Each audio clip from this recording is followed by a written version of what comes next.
Hello out there. I thought I'd try something different for a change of pace.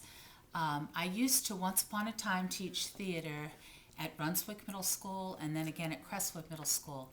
And I used to introduce a unit called storytelling to my sixth graders, and I would read to them as a storyteller, a reading storyteller, to hopefully ignite their imaginations and teach them how they could be expressive readers themselves. So I'm going to share with you one of my class favorites. It's from the Tales of Uncle Remus, The Adventures of Brer Rabbit. And this story is called Brer Rabbit and the Tar Baby. Early one morning, even before Sister Moon had put on her negligee, Brer Fox was up and moving around. He had a glint in his eye, so you know he was up to no good. He mixed up a big batch of tar and made it into the shape of a baby. By the time he finished, Brer's son was yawning himself awake and peeping one eye over the top side of the earth. Brer Fox took his tar baby down to the road, the very road Brer Rabbit walked along every morning. He sat that tar baby in the road, put a hat on it, and then hid in a ditch.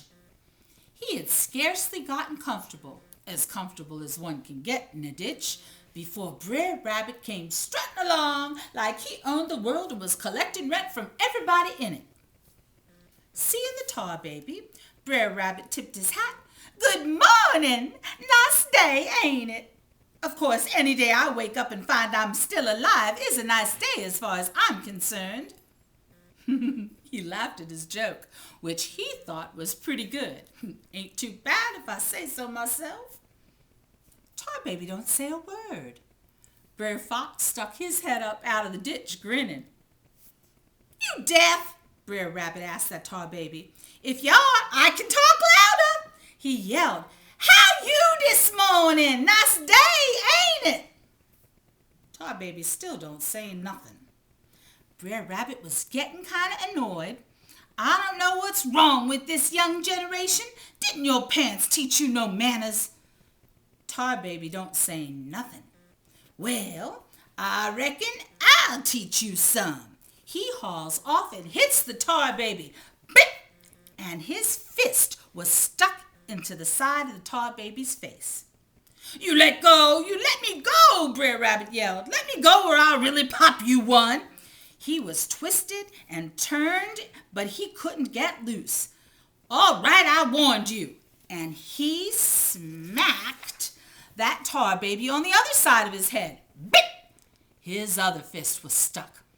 Brer Rabbit was sure enough mad now. "You turn me loose or I'll make you wish you'd never been born." Thunk! He kicked the Tar Baby and his foot was caught.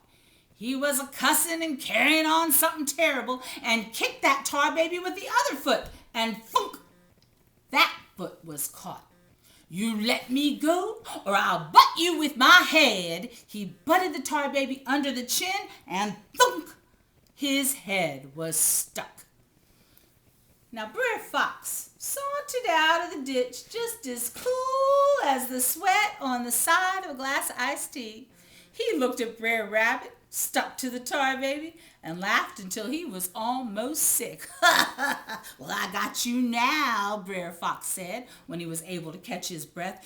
"You floppy-eared, pom-pom-tailed good-for-nothing. I guess you know who's having rabbit for dinner tonight." Brer Rabbit would have turned around and looked at him if he could have unstuck his head. Didn't matter. He heard the drool in Brer Fox's voice, and he knew he was in a whirl of trouble. "You ain't going to be going around through the community raising commotion anymore, Brer Rabbit. It's your own fault, too. Didn't nobody tell you not to be so friendly with the Tar Baby? You stuck yourself on the Tar Baby without so much as an invitation. There you are, and there you'll be until I get my fire started and my barbecue sauce ready." Brer Rabbit always got enough lip for anybody and everybody. He even told God once what he'd done wrong on the third day of creation. This time, though, Brer Rabbit talked mighty humble. "Well, Brer Fox, no doubt about about it. You got me, and no point my saying I would improve my ways if you spared me. No point at all. Brer Fox agreed as he started gathering his kindle for the fire. I guess I'm gonna be barbecued this day, Brer Rabbit sighed. But getting barbecued is a whole lot better than getting thrown into the briar patch. He sighed again. No doubt about it. Getting barbecued is almost a blessing compared to being thrown in that briar patch on the other side of the road.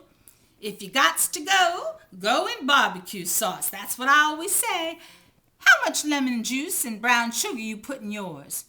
Well, when Brer Fox heard this, he had to do some more thinking, because he wanted the worst death possible for Brer Rabbit. Now that I thinks on it, it's too hot to be standing over a hot fire. I think I'll hang you. Brer Rabbit shuddered. Whew! Hanging is a terrible way to die, just terrible. But I thank you for being so considerate. Hanging is better than being thrown in the briar patch. Brer Fox thought that over for a minute. Come to think of it, I can't hang you 'cause I didn't bring my rope. I'll drown you in the creek over yonder. Brer Rabbit sniffed like he was about to cry.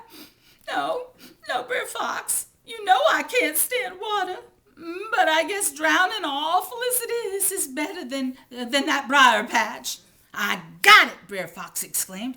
I don't feel like dragging you all the way down to the creek. I got my knife right here. I'm gonna skin you. He pulled out his knife. Brer Rabbit's ears shivered. Ooh, that's all right, Brer Fox. Ooh, it'll hurt something awful.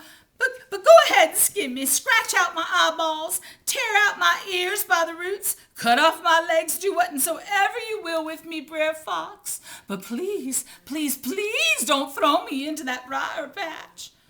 Brer Fox was convinced now that the worst thing he could do to Brer Rabbit was the very thing Brer Rabbit didn't want him to do. He snatched him off the tar baby and wound up his arm like he was trying to throw a fastball past Hank Aaron, and chunked that rabbit across the road and smack dab in the middle of the briar patch. Brer Fox waited. Didn't hear a thing. He waited a little longer. Still no sound. And just about the time he decided he was rid of Brer Rabbit, just about the time a big grin started to spread across his face, he heard a little giggle. And the giggles broke into the loudest laughing you'd ever heard. Brer Fox looked up to see Brer Rabbit sitting on top of the hill on the other side of the briar patch. Brer Rabbit waved. I was born and raised in the briar patch, Brer Fox. Born and raised in the briar patch. And he hopped on over the hill and out of sight.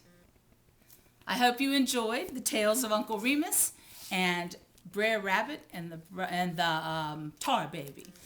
See you next time. Bye-bye now.